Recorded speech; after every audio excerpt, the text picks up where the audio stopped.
live en Instagram de Nara. Entonces, si quieres. Nosotros no vamos a grabar estamos ¿Sí? completamente en vivo a segundos Y así. Mira, Si quieres tú primero dilo. a Jocelyn, pollo no altamente puerco.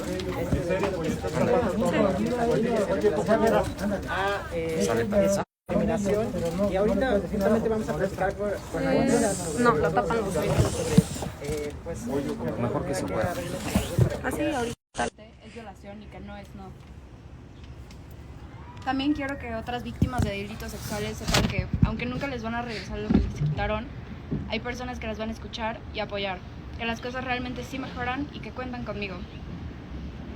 Axel, Carlos, Nicolás y Julián me violaron. Grabaron mi violación y ellos y otras personas difundieron el video. 2 ya fueron arrestados y están enfrentando las consecuencias de sus actos. Uno de estos 2 ya fue condenado, faltan los otros 2. Y las demás personas que participaron en la difusión de ese video. También fue arrestada Jocelyn Hoffman, quien me revictimizó, difundió el contenido y la existencia del video de mi violación y me insultó, denigró y descalificó ante sus millones de seguidores. A raíz de la difusión de este video, recibí amenazas contra mí y contra mi familia de violencia, violación y amenazas de muerte. Con mi caso, también quiero que se sepa y que quede claro que nadie te puede calificar por cómo te ves o cómo te vistes, ni juzgarte por tu sexualidad, sin importar la cantidad de followers que tengas en redes sociales. Y que cuando una persona dice que la violaron, yo sí les creo. Quiero que quede claro que todas nuestras palabras y acciones tienen consecuencias y que hay que cuidar muchísimo lo que se dice en redes, porque no sabemos cómo puede afectar a otras personas o influir en lo que tus seguidores dicen o piensan. Nadie está lista o listo para enfrentar que fueron víctimas de una violación. Pero hacerlo cuando todo el mundo habla de tu caso, cuando te acusan de mentirosa, cuando te insultan, ofenden y amenazan con violarte y matarte, es mucho más difícil. Yo no quise hacer público mi caso, me quitaron esa decisión, pero decidí hacer pública mi denuncia y los avances que han habido porque quería contar mi propia historia, una historia que muchas y muchos ya habían contado sin saber lo que realmente había pasado, para su propio beneficio o para insultarme y descalificarme. También decidí hacer pública mi denuncia porque creo que le puede servir a otras víctimas. Espero que les sirva saber que, aunque en muy pocos casos y nunca de forma completa, se puede alcanzar cierta justicia, que se sepa la verdad y que los hechos no queden sin consecuencias. Al día de hoy, siguen vendiendo y distribuyendo el video de mi violación en grupos en Telegram y en redes sociales. Esas personas quiero que sepan que ya presenté la denuncia y que lo que están haciendo es un delito que merece cárcel. Que todas las personas sepan que es un delito difundir contenido íntimo de cualquier persona sin su consentimiento y si es menor de edad es pornografía infantil. En este proceso he pensado mucho cuál es el final feliz, entre comillas. ¿A qué quiero que lleve todo esto? Y lo que quería era esto, dar un mensaje de fuerza a otras víctimas, que las personas que me hicieron daño enfrentaran las consecuencias de sus actos y que nunca volvieran a lastimar a nadie. Que mi caso sirva para que todas y todos aprendamos que no tienes derecho a tocar a nadie sin su consentimiento explícito, que no tienes derecho a insultar, humillar o denigrar a otra persona y que no tienes derecho a tener ni compartir contenido sexual de una persona sin su consentimiento, ni nunca si es menor de edad. En el caso de mis agresores, por haber sido adolescentes cuando cometieron los delitos, el sistema que se les aplica es muy diferente. Ha sido muy difícil aceptar que sus consecuencias sean tanto más leves que las que tendrían si hubieran sido adultos. Pero dentro de lo que cabe, creo que sí he podido lograr cierta justicia y seguiré buscando que en todo lo que sigue se reconozca lo que me hicieron, que se comprometan a no volver a lastimar a nadie y que tengan las consecuencias más fuertes posibles. A ninguno le aceptaré una disculpa porque lo que me hicieron no se puede perdonar. En el caso de Jocelyn, después de pensarlo mucho y de platicarlo, decidí darle una segunda oportunidad. No quería que el mensaje de mi caso se opacara o se distorsionara por la diferencia en los dos sistemas, el de adolescentes y el de adultos, o porque pudiera parecer una cuestión de venganza contra ella. Lo que me pregunté fue qué fortalecería más el mensaje, qué me daría más paz y qué sería lo más sanador para mí. Por eso, después de analizar las opciones y platicarlo con mi asesoría jurídica, buscamos el camino para que el caso pudiera cumplir con una función pedagógica y que en lugar de que Jocelyn siguiera en la cárcel, pudiera salir, pero sujeta a una serie de condiciones con las que cambiara su forma de comunicar, de tratar a las mujeres y con las que pudiera haber un cambio real en ella y en la sociedad. Por eso llegamos al acuerdo de que ella saliera sujeto a que hiciera y difundiera una disculpa pública en los términos y con el contenido que acordamos, que asistiera a pláticas con colectivas feministas y a cursos de capacitación y sensibilización en temas de violencia de género y otros relacionados, que compartiera en sus redes un video al mes con lo que aprendió en dichas pláticas y cursos sobre los temas de violencia contra las mujeres, feminismo y género, que hiciera donaciones a instituciones de apoyo a mujeres y niñas y que invitara a sus seguidores a donar, que colaborara como testigo en las demás investigaciones de mi caso, que no volviera a insultar, humillar, denigrar o revictimizar a nadie, especialmente mujeres y niñas, que no volviera a hablar de mí, de mi familia ni de mi caso, y con una orden de restricción para no contactar ni acercarse a mí ni a mi familia. La única excepción a esta última condición es la disculpa pública que debe hacer, y si hace manifestaciones sobre su experiencia personal en la cárcel, aclarar que lo que vivió fue consecuencia de sus actos. Espero que los hombres entiendan que nuestros cuerpos no son suyos, son nuestros. Yo soy mía. Que si nosotras no damos nuestro consentimiento, es violación. Que aprendan que el consentimiento tiene que ser libre, informado, consciente y hasta entusiasta. Y espero que a otras mujeres y niñas esto les dé fuerza. Que con este caso vean que la sociedad está cambiando.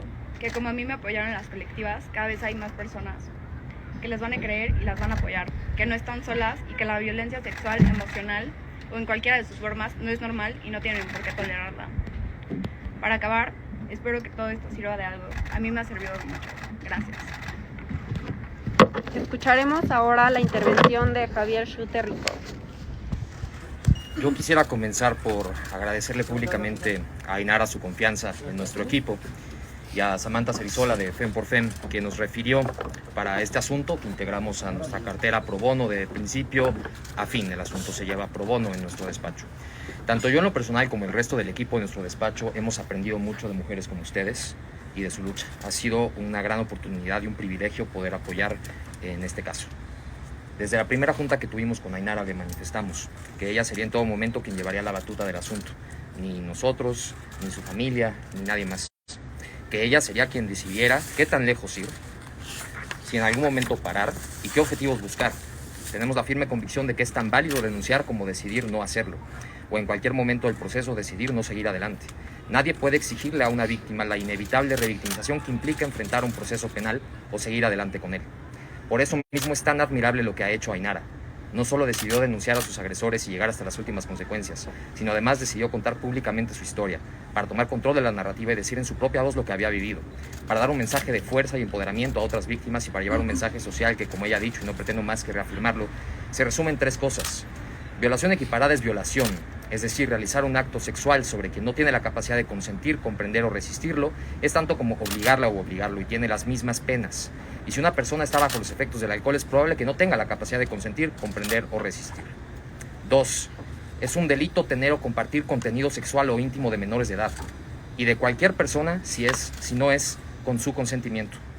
Y 3. Nadie tiene derecho a juzgar, calificar, insultar o denigrar a otra persona por su comportamiento sexual, por su aspecto físico, por su preferencia o identidad sexual o por cualquier otra categoría sospechosa. Toda mi admiración para Ainara. Ahora quisiera brevemente explicar que tanto por lo que hace a Jocelyn como por lo que hace a los adolescentes agresores sexuales, no solo quienes agredieron sexualmente a Ainara, sino también quienes difundieron el video de su agresión. El objetivo siempre ha sido y sigue siendo el mismo: justicia para Ainara, y seguimos adelante con el caso. Lo que es fundamental dejar claro es que justicia no solo es cárcel. Basta ya del populismo punitivista, de equiparar justicia con cárcel. En la pregunta ¿por qué es justicia? Debe atenderse a cada caso concreto y poner en el centro a las víctimas, escucharlas, saber qué quieren y hacer todo lo posible por generar los mecanismos jurídicos para que consigan sus objetivos. Muchas veces las leyes o las autoridades impiden que las víctimas obtengan lo que para ellas es justicia, como puede serlo una disculpa de quien hizo daño, que la persona imputada se someta a cursos y programas, que haga servicio comunitario, que se someta a tratamiento y muchas otras cosas. Este y otros mecanismos que podríamos llamar de justicia restaurativa pueden ser mucho más sanadores y reparadores, no solo para las víctimas, sino también para la sociedad, que meramente pretender que haya un castigo de cárcel por tantos años como sea posible en un sistema penitenciario colapsado y que está muy lejos de poder cumplir con los fines de la pena. En este caso consideramos que se ha logrado justicia en lo que hasta ahora se ha avanzado, sin perder de vista que aún falta mucho por hacer y que acompañaremos a Ainara en cada paso del camino que aún sigue por delante. Haber optado en el caso de un adolescente cuya pena máxima era de 3 años por una condena de 2 años, 2 meses y 22 días, el reconocimiento de su responsabilidad, el reconocimiento en una sentencia firme de que lo que Ainara denunció era verdad, que lo que pasó efectivamente fue una violación, el compromiso del adolescente de colaborar en las investigaciones y de someterse a tratamiento y sensibilización, consiguió garantizar, en ese caso, el derecho de Ainara a la verdad, a cierta justicia y a garantías de no repetición. Haber acompañado desde hace meses la decisión de Ainara de darle una segunda oportunidad a Jocelyn, el trabajo realizado con la Fiscalía y con la propia defensa para encontrar los mecanismos jurídicos y para alcanzar este acuerdo en el que ella se disculpara, reconociera lo que había pasado, se sometiera a cursos, colaborara en las investigaciones, se comprometiera a cambiar su manera de comunicarse en redes y los demás compromisos que Ainara ya refirió. Estos son los que integran la suspensión condicional del proceso y que tiene la máxima duración, que es una duración de 3 años.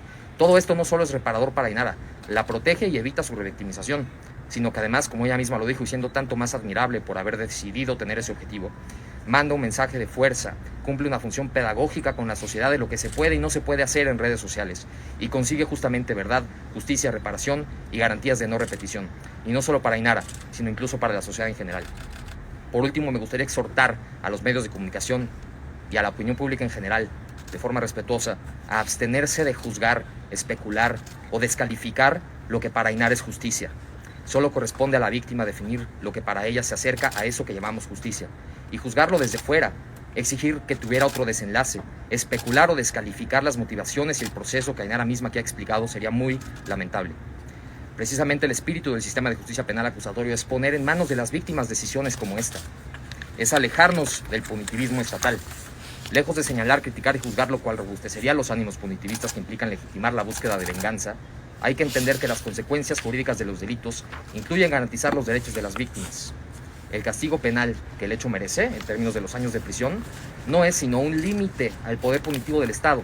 No es un derecho de la sociedad a privar de la libertad a nadie.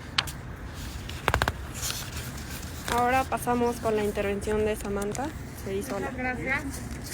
Primero, agradecer a Javier Schute y al despacho Schute de Solbojón por haber integrado este asunto a su cartera pro bono. Estoy segura de que seguirán teniendo éxito en el asunto como lo han hecho hasta ahora. También agradecer a Ainara por la confianza que nos diste, agradecer por darme la oportunidad de ver de cerca lo valiente que eres, lo fuerte que eres. Como bien dijiste, tú no tuviste la oportunidad de contar tu historia, te arrebataron esa oportunidad. Y a pesar de todo, a pesar de todas las mentiras, de todos los ataques, siempre te mantuviste fuerte y valiente. Es muy admirable. Muchas felicidades. Por otra parte, recordarle a todas las mujeres que no están solas, que tienen una tribu que las respalda. Nuestras redes sociales están siempre abiertas. Nosotras damos asesoría jurídica, psicológica y médica gratuita para mujeres víctimas de violencia de género. Nuestras redes sociales son FemXFem. Nos ponemos a toda su disposición, no están solas y nosotras siempre les vamos a creer. También comentarles que Fem por Fem será la organización encargada de dar las pláticas mensuales a Jocelyn H., por así haberlo ordenado la jueza de control a petición de la asesoría jurídica. Por último, quiero comentarles un comentario que nos puso una seguidora en la publicación de actualización del caso Ainara, que es que si una puede, todas vamos a poder en un futuro. Ainara, por tu fortaleza, por tu resistencia y valentía, hoy tu asunto le da fe a mujeres que un día todas vamos a tener justicia. Muchas gracias. Agradecemos mucho su atención. Abrimos ahora preguntas y respuestas. Abogado, a 48 horas, faltan ya 48 horas para que se vence el plazo, de la disculpa pública. ¿A través de qué medios se tiene que realizar esa disculpa pública y qué duración debe de tener esta disculpa pública? Esa por un lado, y por otro, ¿a cuánto asciende, si se puede mencionar, la compensación económica? Sobre la segunda pregunta, el tema de la reparación del daño, en el comunicado emitido por la Fiscalía General de Justicia de la Ciudad de México algo se dice al respecto. No diremos más ni daremos detalles, pero es fundamental recalcar que toda víctima tiene derecho a una reparación integral del daño, y la integralidad en la reparación implica que más allá de lo económico exista un efecto restaurativo, compensatorio y reparador en las consecuencias del delito. En relación con la primera pregunta, en su momento oportuno, es información que va a ser evidente una vez que sea publicada y difundida la disculpa, se tomaron todas las precauciones para que fuera un ejercicio absolutamente serio, con absoluto respeto de los derechos de Ainara y realmente reparador. ¿La compensación económica es independiente de ese 5% que también marcan en el comunicado? Si lea correctamente el comunicado, Jocelyn H. está obligada a donar a instituciones, asociaciones y colectivas feministas el 5% de sus ingresos durante la duración de la suspensión condicional, que es la máxima posible, que son 3 años. Yo tengo una pregunta para ti, Ainara. Independientemente de lo que nos acabas de leer acerca de tu posición, yo quiero que nos digas así, directamente, ¿cuál es tu punto de vista en torno, ahora que ya se le ha dado pues, estos beneficios que lo contempla la ley a esta agresora, a Joseph, pero también, ¿cuál es el mensaje que tú le darías a ella ahora que ella ya ha recobrado su libertad? ¿Qué es lo que tú le dirías y qué es lo que tú sientes ahora al saber que ha recobrado su libertad? Pues lo que yo le diría, creo que ya lo dije, es que hay que cuidar muchísimo el cómo nos expresamos de la gente en redes sociales, porque de verdad afecta en la manera de pensar y en lo que opinan nuestros seguidores, y al hacerlo de una manera tan despectiva, tan denigrante, haces de cierta forma que tus seguidores también se comporten de esa manera. Entonces pues el cuidar mucho más, el no humillar, el no denigrar, el no descalificar a ninguna persona por ningún motivo, y mucho menos con una cantidad de followers tan grande como la que ella tiene. ¿Qué le dirías a ella? Contacto con ¿Qué le dirías a ella? La posibilidad de hablar con Jocelyn, es decir, ayer se vieron en una audiencia, pero fuera de todo este acuerdo, ella te ofreció una disculpa.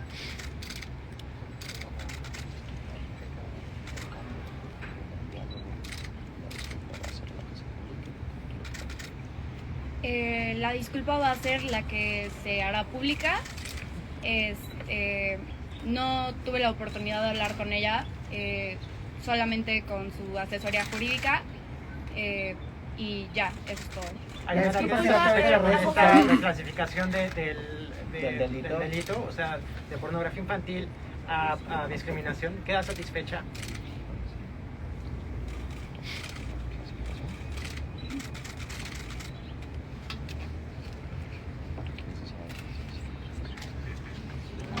Yo personalmente sí estoy satisfecha, porque creo que pues es algo muy complicado, y de esta forma, con la reclasificación, también puedo lograr un poco de lo que era mi objetivo, que no volviera a lastimar a nadie de la manera en la que me lastima a mí, y eso es de lo más importante para mí. Ainara, platicas que expresabas en este momento que tú decides otorgarle el perdón a Jocelyn junto con tu equipo de abogados asesorada. Ahorita comentaste esto, ¿qué fue lo que te llevó a tomar esta decisión? Me imagino nada fácil en un proceso, además, demasiado mediático.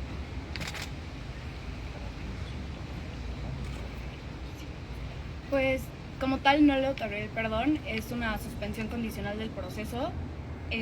¿Me repites la otra parte de la pregunta? Sí, te decía que justamente eso, ¿qué te llevó a tomar esta decisión? Que nos puedas explicar en su momento cuando leías el documento, esa es esta parte que decidías, porque no te llevaba a ningún lugar de manera como espiritual esta parte de paz. Sí, creo que si se hubiera seguido por el delito de pornografía y se hubiera quedado en la cárcel, no hubiera tenido la oportunidad tanto de cambiar como persona, y de esta manera, con la suspensión condicional, también tuve yo la oportunidad de poder decidir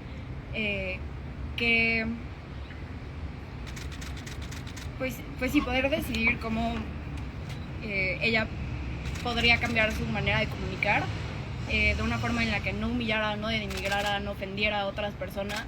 Y eso es lo que realmente a mí me da más paz, que ella no se pueda volver a expresar como se expresó de mí, de otras personas, y por eso creo que es mucho más sanador para mí el que se haya dado la suspensión condicional, a que hubiera seguido con un proceso normal. Y si ¿cómo es que se logra reclasificar el delito? Acá de ese lado. ¿Cómo es que se logra reclasificar el delito de un delito grave a un delito no grave? ¿Qué fue lo que dijo el juez y cómo fue que aceptó la reclasificación para que pudieran tener la vía alterna? Es muy importante dejar claro que ya no existe la clasificación o la distinción entre delitos graves y no graves. Hay delitos que tienen medias aritméticas mayores y menores a 5 años y de eso depende la procedencia de figuras como esta, la suspensión condicional del proceso. Ahora también, aprovechando esta pregunta, es importante decirlo, siempre y cuando se cumpla con la suspensión condicional durante los 3 años, que puede haber un incumplimiento, y si hay un incumplimiento, por cierto, en virtud de que está vigente todavía la medida de prisión preventiva, el incumplimiento implicaría el libramiento de un orden de reaprehensión, una discusión y debate en revisión de medidas cautelares y que se reanude el proceso. Pero suponiendo que se cumpliera la suspensión condicional, como esperamos que sea, nunca habrá una resolución sobre la inocencia o culpabilidad de Yoselin H., ni sobre, en su caso, por qué delito sería culpable. La suspensión condicional implica que si se cumple a cabalidad y transcurre su plazo, se extingue la acción penal. Esto quiere decir que ninguna autoridad se pronuncia sobre si se cometió un delito o cuál delito se cometió. Sin embargo, desde luego que la disculpa implica un reconocimiento y es una vía de garantizar el derecho a la verdad de Ainara. Además de que se tiene por reparado un daño, por lo que se debe entender que se tiene por realizado, desde luego, un daño. Además, si no lo habíamos hecho público en virtud del camino que estábamos siguiendo, el auto de vinculación a proceso por el delito de pornografía, que había sido apelado por la defensa de Yoselin H., fue confirmado por el Tribunal de Alzada, quien consideró que asistía a la razón a la asesoría jurídica de la víctima en todas las consideraciones realizadas en torno a los alegatos por los cuales la defensa argumentaba que no aplicaba dicho tipo penal. Esta fue la última resolución en el asunto y se dictó el día 20 de septiembre de 2021. Implica que para efectos del estándar probatorio aplicable para el auto de vinculación, sí había datos de prueba suficientes para establecer que Yoselin H. había cometido este ilícito. La reclasificación obedeció a encontrar la ruta.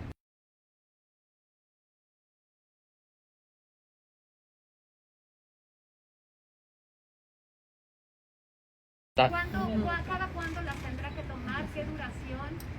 ¿En cuánto tiempo? ¿Y quién va a determinar qué objetivos tienen que alcanzar las pláticas? ¿Para mí? Sí, Samantha. Las pláticas va a ser una vez al mes. A los micros, si se puede. Sí.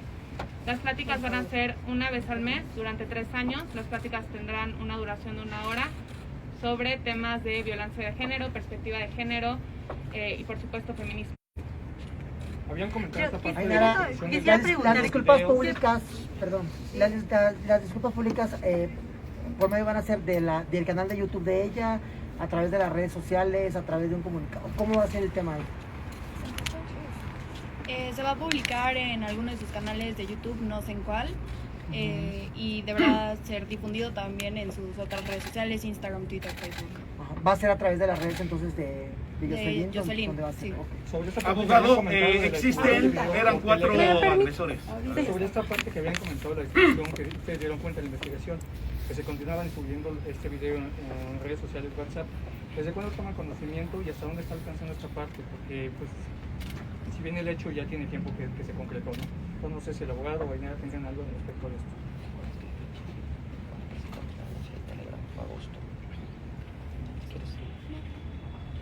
Meramente aclarar que tuvimos noticia a través precisamente de Ainara de que existía esta comercialización a través específicamente de la red de Telegram en el mes de agosto y se presentó la denuncia correspondiente y se están tomando todas las acciones por parte de la Fiscalía. Abogado, de los 4 agresores se detuvieron a 2. Uno ya fue liberado, Carlos N. continúa detenido. ¿Por qué él continúa detenido y los otros 2 siguen tras su búsqueda? Sin poder entrar en detalles, pero hay mucho que ya es hecho público y notorio respecto de todos los agresores sexuales y también de las personas que se tiene conocimiento que difundieron el video. Ya se está en una etapa más allá de la ministerial, decirlo de esta manera.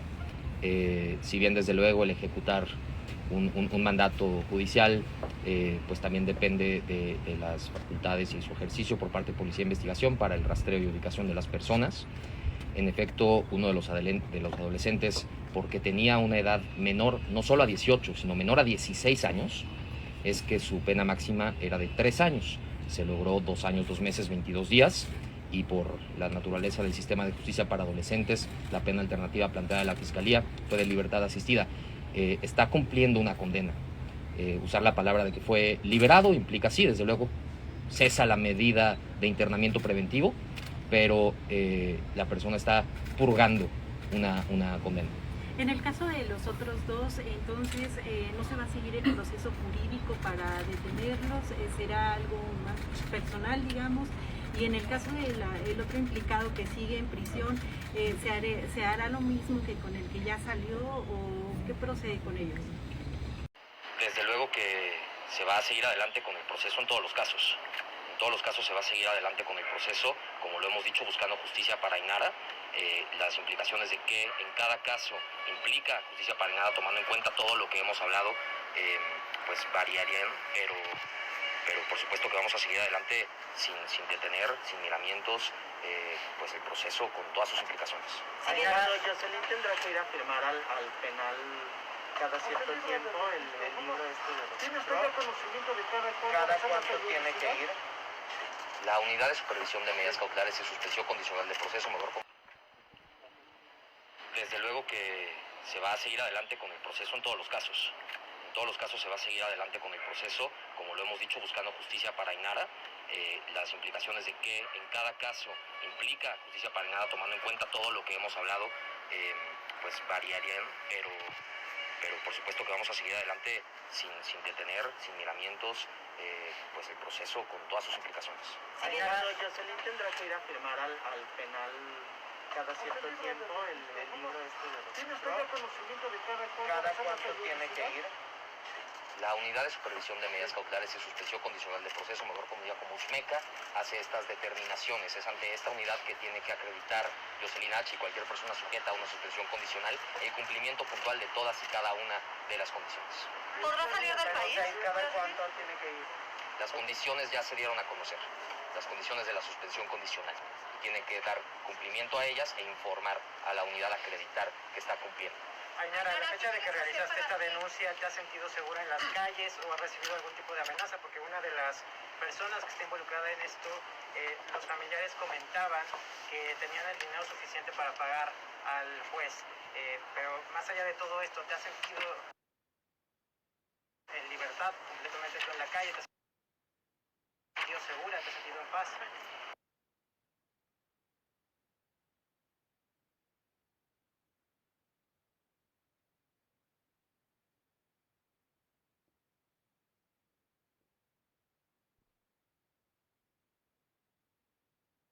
Creo que fuera de mi denuncia, como mujer en México nunca te puedes sentir completamente segura en la calle, pero más específicamente, y dejando aparte que soy una mujer que vive en México que pues no es seguro, en parte sí y en parte no, porque así como hay muchísimas personas, cosas así, creo que con eso nunca te puedes sentir completamente segura. Si estás dentro del país, ¿no recuerdas de esto? ¿Qué se saliste del país? No lo sé, la verdad. Creo que eso es algo que tendré que ver más a futuro, pero sí, claro, me encantaría poder salir, pero al mismo tiempo me gustaría quedarme para poder seguir ayudando a las mujeres a cambiar la sociedad en la que vivimos y que no se quede en que solamente me fui, sino que pueda ayudar a que las mujeres empezaran a sentir más seguras en la calle. Una pregunta. En materia de perspectiva de género, de juzgar con perspectiva de género, el caso de Ainara sí está sentando un precedente de alguna u otra forma. No sé si me podrías explicar un poquito en materia de juzgar con perspectiva de género y ahora recientemente con los cambios que hizo la Corte al protocolo. Sí, pero posiblemente lo puede contestar mejor Javier, quien al final es la asesoría jurídica y conoce el caso perfectamente. Bueno, quien quiera. Desde luego que en este caso se mencionó ayer en la audiencia y en cada una de las audiencias, tanto en el caso de Jocelyn H. como en el caso de los adolescentes agresores, la perspectiva de género es una obligación de las autoridades, tanto ministeriales como jurisdiccionales, de aplicarla conforme precisamente al nuevo protocolo que acaba de ser modificado por la Corte.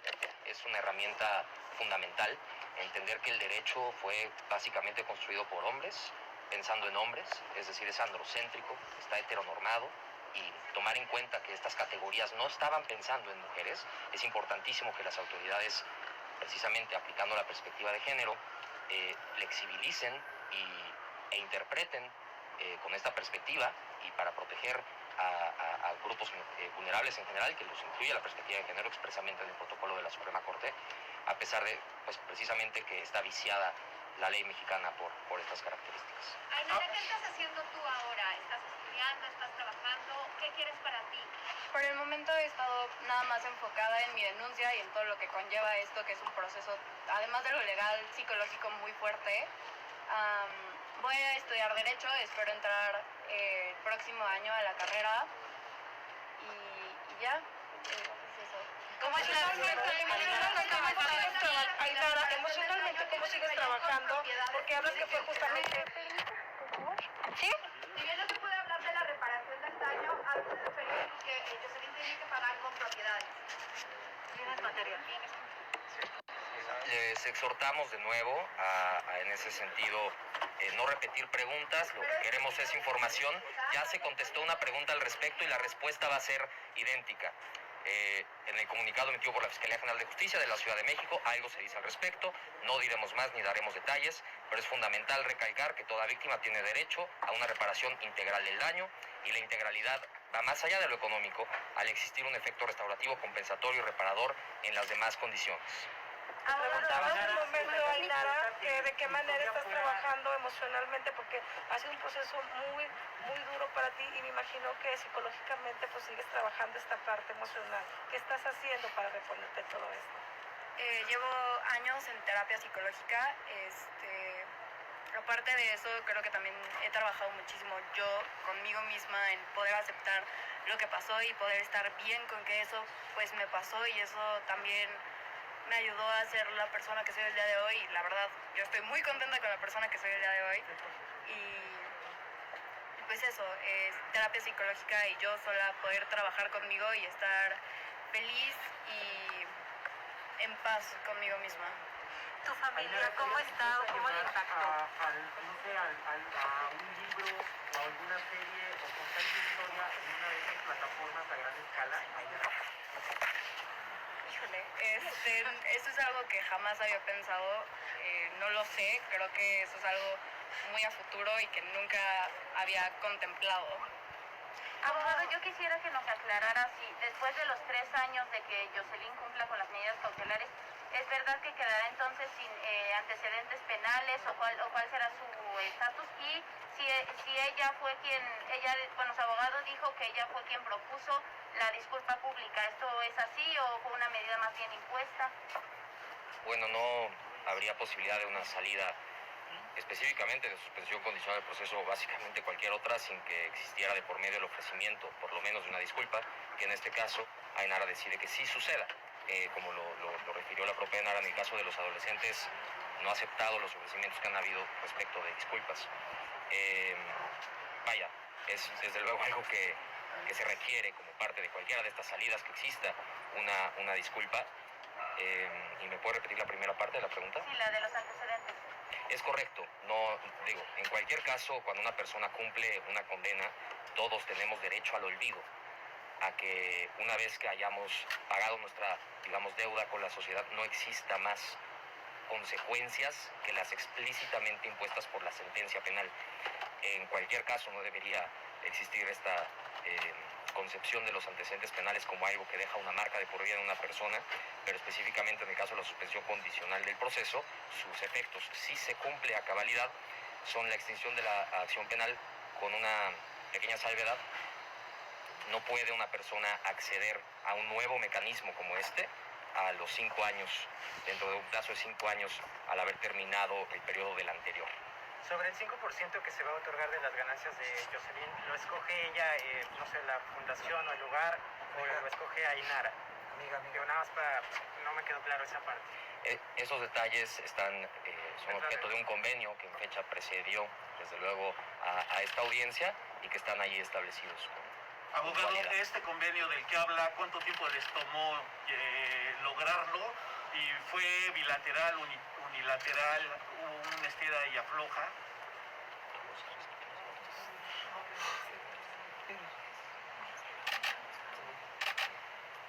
Pues estuvimos meses trabajando en ese convenio, es algo que se acordó entre ambas partes.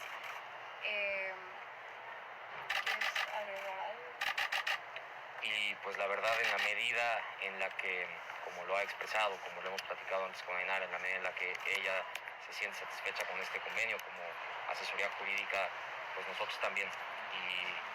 Y sin duda señalar que esto no hubiera sido posible sin que en la defensa de Jocelyn hubiera también entendimiento, apertura, y esto es algo que sin duda también se agradece. Se pusieron realmente, creo, en un papel de empatizar, en un papel de escuchar, y la verdad es que pues básicamente todo lo que Ainara valoraba y que fue decidiendo que quería resultar en este caso, fue finalmente objeto del acuerdo.